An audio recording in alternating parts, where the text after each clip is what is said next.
Hello and welcome to Life.ev. My name is Ajit Panicker and have been your host for a year now. And I lead an air conditioning company, Nova, and Pure Blue, a tech startup in the air conditioning domain. Well, this is Life.ev, a podcast where we explore the intersection of life and values, uncovering what truly matters in our personal and professional journeys. For the last 1 year, every week we brought you meaningful conversations, thought provoking insights, and practical wisdom to help you lead a more purpose driven life. Together, we have delved into the ethos of ethical growth, value creation, and the purpose of fulfillment, both in business and beyond. Today, as we begin our final episode, which is on stolen shoes, we reflect on the powerful lessons we have shared and the incredible impact of your support. Now, get ready for one last deep dive into the values that shape us and the stories that connect us. Let's make this finale unforgettable. And thank you for being with us on this journey. And as always, I have Vivek with me. Hi, Vivek. Welcome to our Hi, last Ajit. episode, episode 52. Unreal how the year has flown. But first things first, a happy new year to you and to all our friends who regularly log in, listen to the two of us. And, I think it's because of their encouragement as well that we've been going. But mainly, chief thanks to you that you've kept this this whole program going for a year now. It's unreal. It just feels very unreal right now, to be honest. Yeah, but it's been an incredible journey with Life.tv. And for the last time, for all our viewers, let me introduce Vivek Asrani. He is the driving force behind Camo Fastener Company, a trailblazer in the industrial fastener sector. What makes Vivek truly extraordinary is his unwavering commitment to the exploration of values. Now, for last 4 years, he has meticulously shared his weekly reflections on life's deeper meanings and the principles that guide us. These powerful insights, filled with wisdom and authenticity, are available on his website, vivekasrani.com. As we conclude this incredible journey of life.ev, I also want to bring to your notice that Vivek has authored the book One Day at a Time Reflections from Times of Silence. This thought provoking work offers a deep dive into his journey, exploring the transformative power of values in shaping both personal and professional lives. Available on Amazon, this insightful read invites readers to engage with Vivek's profound understanding of life's principles and their impact on our everyday decisions. It's a must read for anyone seeking to live a more meaningful and a value driven life. Well, in our final episode of Life.ev, we're delving into his reflection, Stolen Shoes. So, Vivek, let's make this memorable. Over to you, and let's hear your reflection on Stolen Shoes. So, one of the most inspiring stories that came my way was of Jim Thorpe, who was representing the US Olympic team in the 1912 Olympics. He was an athlete, and on the morning of his event, he found to his dismay that somebody had stolen his shoes. Fortunately, he found Ajit two different shoes in the garbage can. One of the shoes was a little too big for him, such that he had to actually wear an extra pair of socks.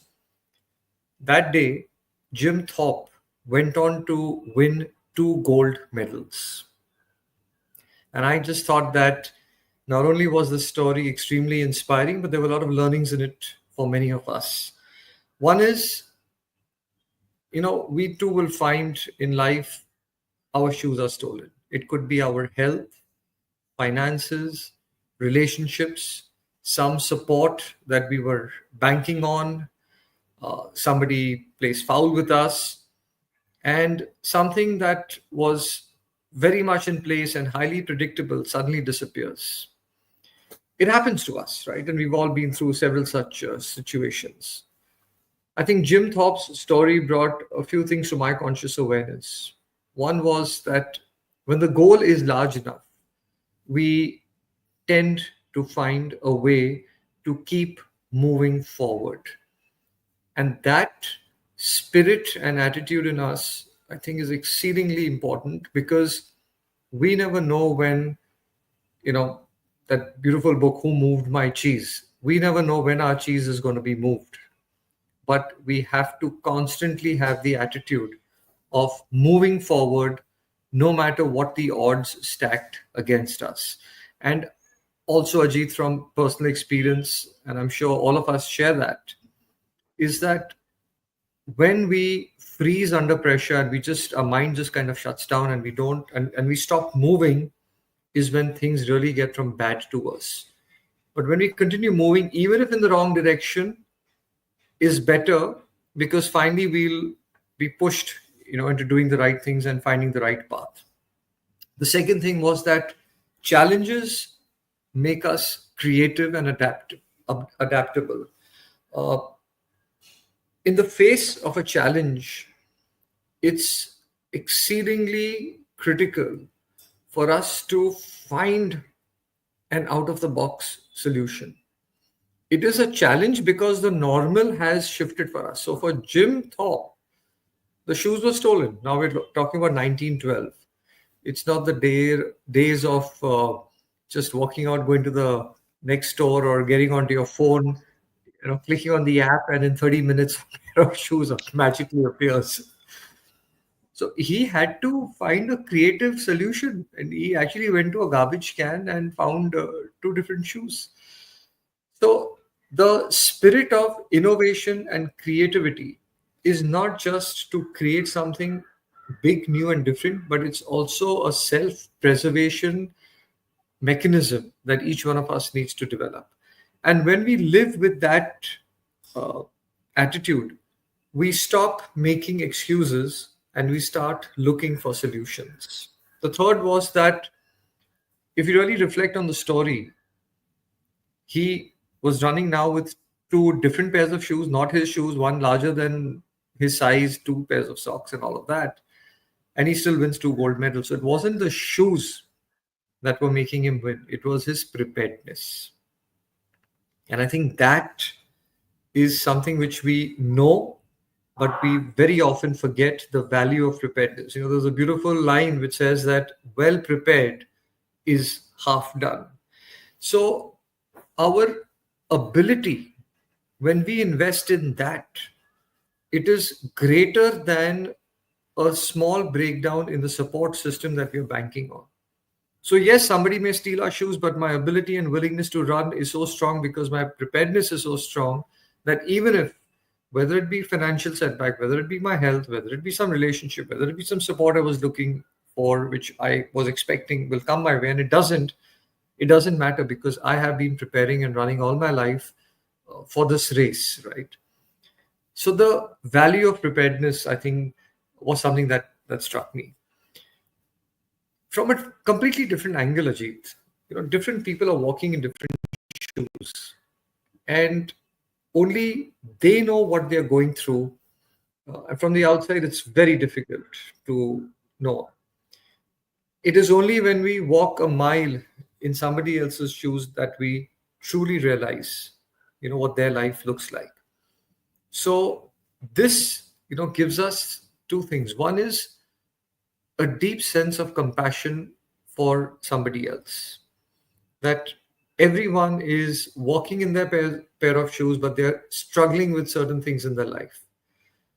But more importantly, I think it brought to my conscious awareness was my own sense of gratitude for everything that's in place in my own life. So in spite of certain things not being in place, or not being in place, let me rephrase that, me probably wanting it to be a little different or better, right? And that's all of us, the human aspiration.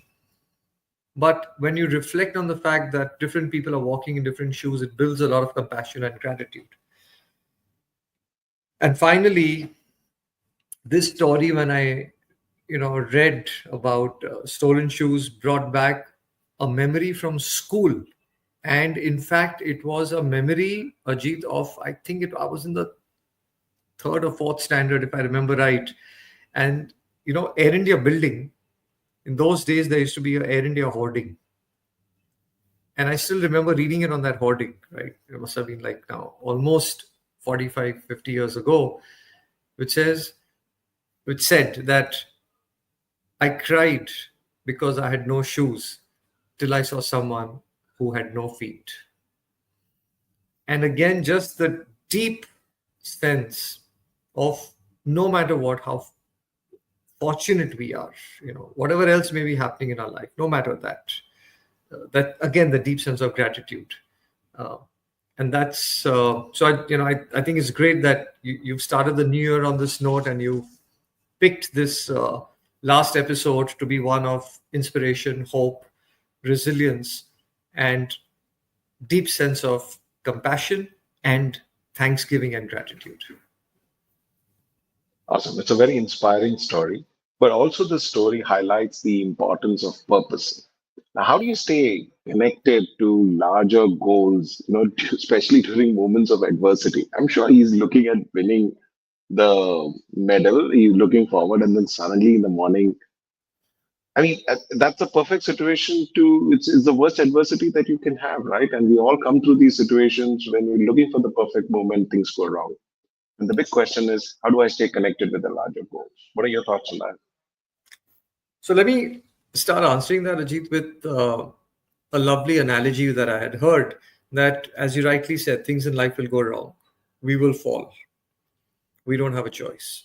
But we do have a choice as to how we fall. And there are three ways in which we can fall. We can either fall like a pot of mud, where we fall and we break. The situation overpowers us and shatters us. Or we can fall like an iron ball, where we don't break, but we fall with so much of anger and negativity that we break things around us. But the third way of falling is like a rubber ball, that the harder we fall, the higher we spring back. So, to answer your question, how do we stay constantly connected with that purpose? One is building the resilience and the ability to spring back in us. Second is there is a fact and there is an emotion attached to the fact. The fact is that my shoes are stolen. The emotion attached to it is, oh my God, what will I do? Now I can't win the race. Now I'm in trouble. So there's fear, there's anger, there's anxiety. Life is unfair on me. I didn't hurt anybody. Why would somebody steal my shoes? Why is this happening to me? We have to be very aware that in a challenge, the emotions attached to the fact don't overpower us. Third, I think it's very important for us to constantly remind ourselves what is the higher purpose that we are working towards. We set our goals, we set the purpose. Very often we tend to forget, and we move away from that center. So it's very important to recenter ourselves. Ideally, if we could do this, for 5 minutes every morning, just sit in that space of silence and just kind of reflect, review, and remind ourselves. That's one. You know, in a similar way, I mean, at least it happened with us in school. Every morning we would sing the national anthem. Now, what it was in a way doing, it was just reminding us as students of our duty towards our nation. School could have very well said on the first day of school that, guys, as students, you have a duty towards your country, and left it at that. So I think this constant communication with ourselves and reminding ourselves and anchoring to that higher is very important. And the last I would say is it is of strategic benefit. If we recognize that we can only latch on to the higher when we drop the lower, it's true of a crisis as well. That for me to come out of a difficult situation, I have to hold on to something higher, better, stronger. So that reminder that if I'm down, what is that higher that I was working towards? Let me get back to, holding on to that rope which will pull me up. So this, at least in my own personal life, has helped me a lot. Awesome, Vivek. Vivek, there's a proverb which we've all heard this before, and I have always said that this was made for the guys who are people like me who are in the cooling business, which is making hay while the sun shines. Right? That's the proverb which was made for people like me. But in the context of this episode, stolen shoes, when you say that, it's the role of preparation, and I think that's very important even as entrepreneurs. What role does preparation and training play in helping us overcoming challenges when the unexpected happens? And I know, and we all go through this. And the stolen shoes also talks about the mental preparation and thinking about, the having the attitude of, even of the what is a larger purpose, even in adversity. So, what's the role of preparations, and how are you prepared for that, and how do you experience it? I don't think we can emphasize enough the importance of preparation. It's, to my mind, the iceberg theory. Our performance is 10%, 90% is what the world doesn't see, which is the preparation that leads to that 10%. We've all applauded Federer, uh, and the and Djokovic, for example, right? Uh, Fabulous players, Nadal. So we see them for those 2 hours on the court. We don't see the 200 hours of effort that goes into that perfect serve or that perfect volley or that perfect return. So it's the iceberg theory. Now we have to be willing to first understand it, accept it, imbibe it, and live it. Our challenge is that we intellectually understand it. Everybody says, yeah, preparation is very important. And then what do? We are so focused on producing and doing more and more that we forget that part of our time has to go into the preparation. Okay. If you take the army, for example, they say that an army that is well prepared in peacetime avoids a war situation, and an army can never be taken off guard.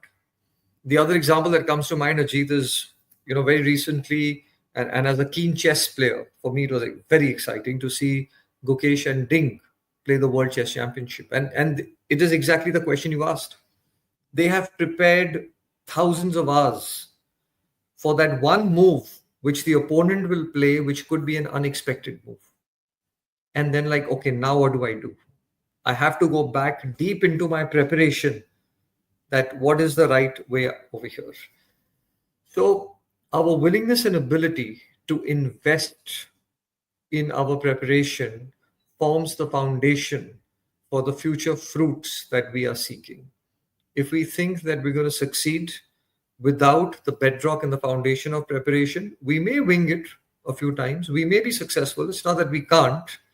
But if we're looking at true sustainability and creating true sustainable and scalable value, then the bedrock, like an iceberg, has to be the depth of preparation, which will take us to the height of our success. Awesome. So that's the final episode. And like all our episodes, we will stick to our 20 minutes. And we've done that for 52 weeks right now. And to all our viewers, you've liked this episode. Most of all our episodes have been truly thought provoking discussions filled with deep insights. And these conversations has left, personally, I can say, with all of us to plenty to reflect on, especially the delicate balance between exploring values and driving business growth. But let's not stop here. This must be the last episode. But these ideas aren't meant to be kept to ourselves. And we would encourage you to share this episode with your friends, colleagues, family. Start a dialogue and ask them, what do you think? And let the conversation flow. Who knows? A simple conversation could spark a new perspective, a new idea, or even a new journey. So thank you for being part of Life.ev. Let's continue creating value together, one conversation at a time. And with that, we come to the end of not just today's episode, but an incredible season of 52 episodes. And what a journey of Life.ev. It's been an honor to explore the fascinating world of values with you, Vivek, and week after week. And a heartfelt thank you to Vivek for this invaluable contributions to this memorable finale. Now, Vivek's insights has left us with profound thoughts to carry forward. Now, as we close the season, let's remember that the journey of exploring values doesn't end here. Share these conversations with your friends, colleagues, and family. Spark meaningful discussions, ask questions, and continue enriching your lives through values. Thank you for listening, supporting, and growing with us through every episode. This isn't just a goodbye, it's an invitation to keep the spirit of Life.ev alive in your everyday lives. Until we meet again in new ways, stay curious, stay inspired, and keep exploring life. Vivek, thank you very much. It's been a wonderful 1 year journey. of 52 weeks. Thank you very much. Thanks a lot, Ajit. Take care. Bye bye.